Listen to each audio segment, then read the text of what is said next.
Mallikarjuna Kharge ji, Leader of Opposition.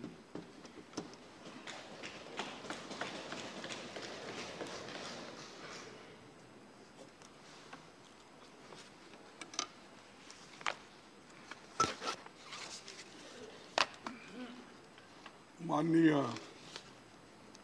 सभापति जी, थोड़ा सा मुझे कोल्ड इफेक्ट होने की वजह से मेरी आवाज़ उतनी बुलंद नहीं है जितना प्राइम मिनिस्टर ने अपने सारी बातें आपके सामने रखी। और ये ऐसा भी होता है, जो पहला वक्ता बात करते हैं ये बफे सिस्टम टाइप, जो पहले जाते हैं पंक्ति में उनको ज़्यादा खाना मिलता है, जो बाद में वहाँ पर जाएंगे थोड़ा फिर उधर इधर की बातें बोलते हैं। लेकिन मैं आपके सामने चंद बातें रखना चाहता हूँ जो मैं खासकर आपसे एक 30-40 साल से अपनी पहचानत है। आप जनरल सेक्रेटरी इंचार्ज कर्नाटका थे, फिर बीजेपी के प्रेसिडेंट भी थे, फिर ये हमारा सौभाग्य है कि आप 3 बार कर्नाटक से राज्यसभा मेंबर चुन के आए।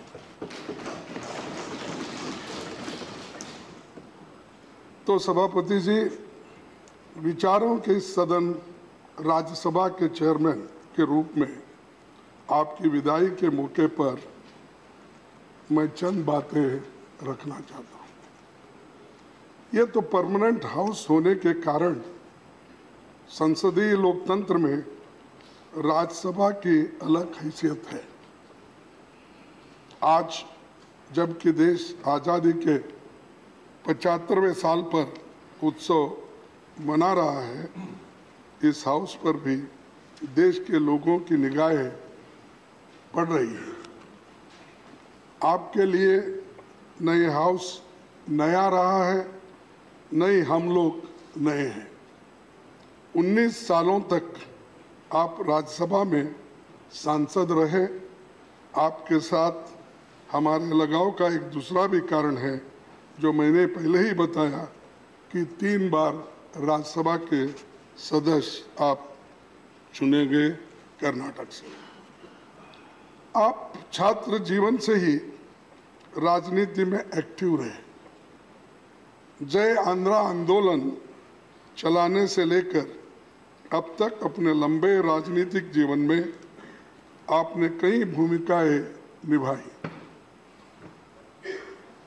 1978 से 1985 के बीच 2 बार आप आंध्र प्रदेश के विधानसभा सदस्य भी रहे। यूपीए सरकार के दौरान 2008 से 2014 के बीच आप स्टैंडिंग कमेटी होम के चेयरमैन भी थे। मैं विशेष रूप से आपको ये याद दिलाना चाहता हूँ, आप भूल तो नहीं जाते क्योंकि बहुत से आर्टिकल आपने लिखते ही रहते हैं और अपने पुराने विचारों को भी दोहराते हैं। हम हर पेपर में किसी न किसी दिन वक्त वो पढ़ते ही रहते हैं।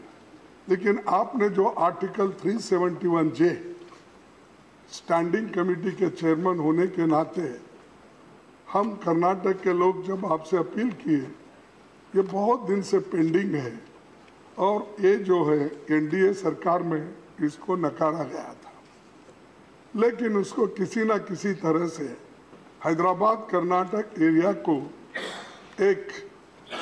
उसको एक पुष्टि देने के लिए, प्रगति करने के लिए हम उस आर्टिकल 371 जे को यहाँ पर अमेंडमेंट करना चाहते थे।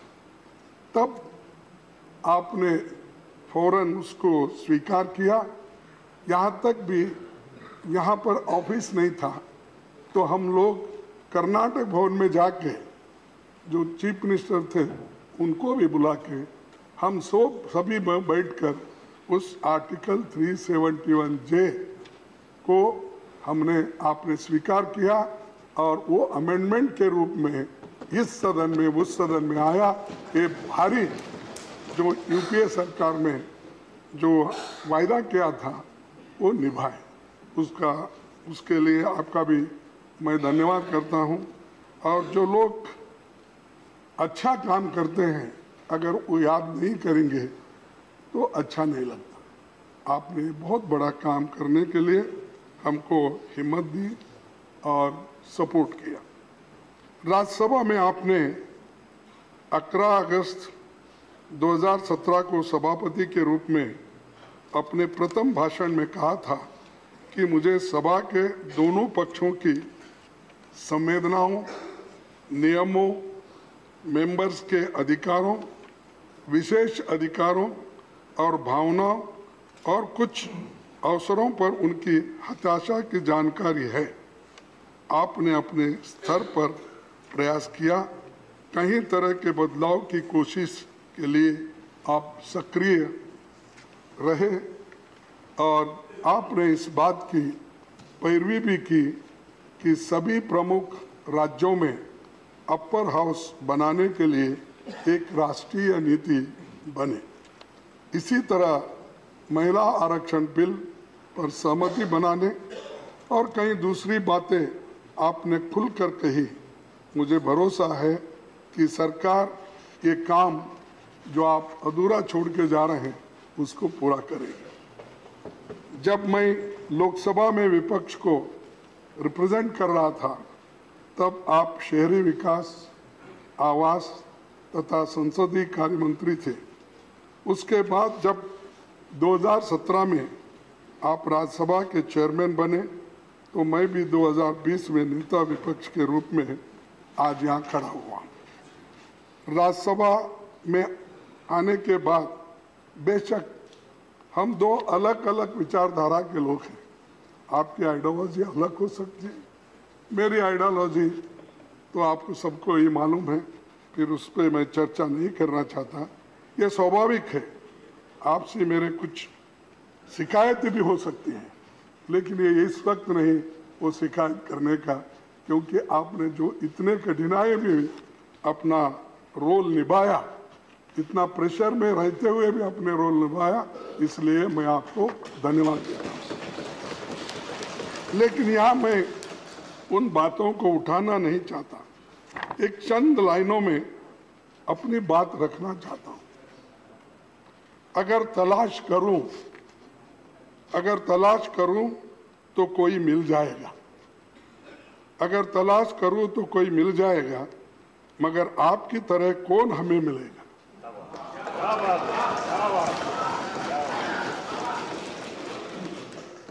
आपके साथ से यह मंजर रौनक जैसा है, आपके साथ से यह मंजर रौनक जैसा है, आपके बाद में मौसम बहुत सताएगा।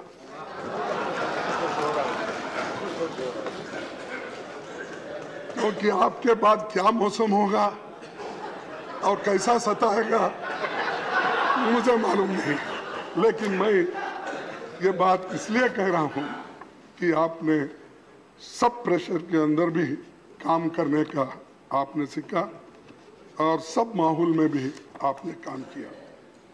आपके संरक्षण में राज्यसभा के अब तक जो प्रधानमंत्री जी ने यहाँ पर नमूद किए कहे 14 फुल सेशन हुए। आपने मानसून सेशन 2018 से एमपीज के लिए ऑनलाइन नोटिस देने की सुविधा कराई।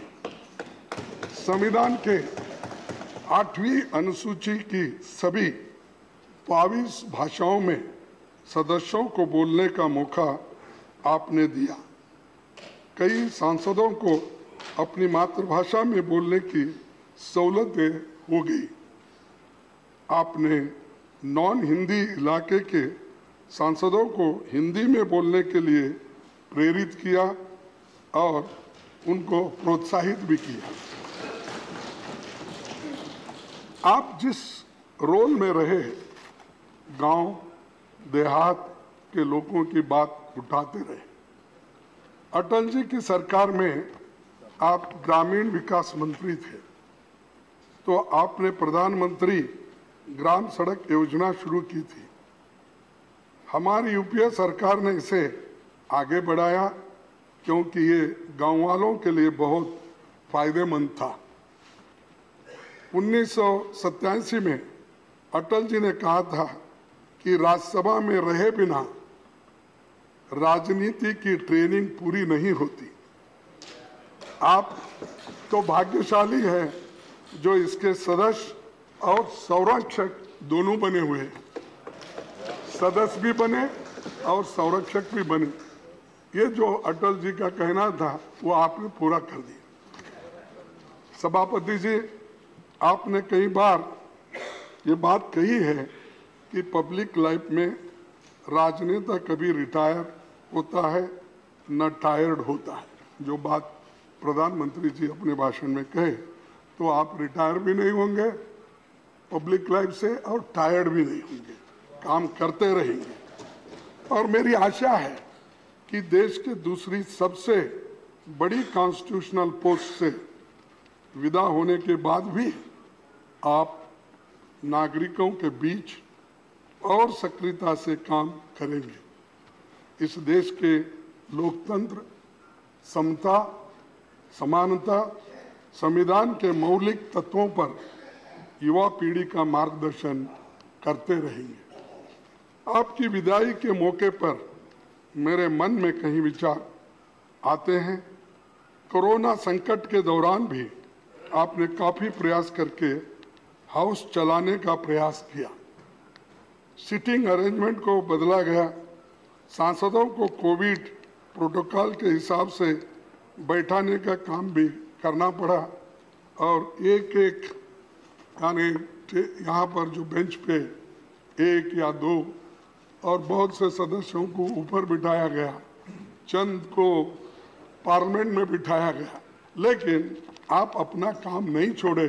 कोविड के पीरियड में भी आप अपना काम करते रहे। आपने 2018 में रूल्स की समीक्षा का जो काम आपने आरंभ किया था, उस पर सभी दलों से विचार कर काम आगे बढ़ना चाहिए। कई नियमों को बदलने की जरूरत है। आज हाउस में जो बातें होती हैं उसका पूरा देश और दुनिया देखती है। राज्यसभा और लोकसभा दोनों की विशिष्ट भूमिका है।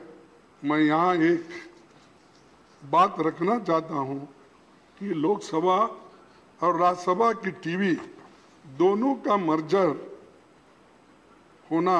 नहीं होना चाहिए था।